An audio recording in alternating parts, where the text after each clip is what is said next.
রবীন্দ্রনাথ ঠাকুরের নামে ডাইনোসরের একটি ফসিলের নাম করা হয়েছে, সেটার নাম কি? বরা পোসরা স্টেগোরাই। ডিস্কো কথাটা সবাই শুনেছি, এই ডিস্কো কথাটার পুরো নাম কি? ডিস্কোথেক।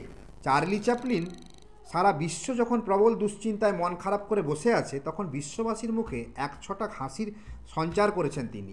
সেই চার্লি চ্যাপলিনের কোন ছবিকে 6 রিলে ভরা আনন্দে বলা হয়? The kid. অদৃশ্য ডানায় ভর করে যিনি পৃথিবীর সবথেকে উঁচু চূড়া এভারেস্টে উঠলেন, এডমন্ড হিলারি, সেই হিলারি কিনা এই জিনিস পালন করতেন। কি পালন করতেন? মৌমাছি পালন করতেন।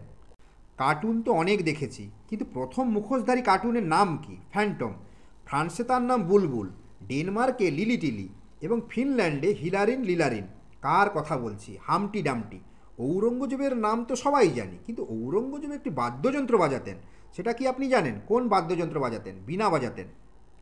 এই বাচ্চাদের ক্যাডি বলা হয়, এরা মাঠে প্লেয়ারদের ব্যাগ বয়ে নিয়ে যায়। কোন খেলায়? গল্ফ খেলায়।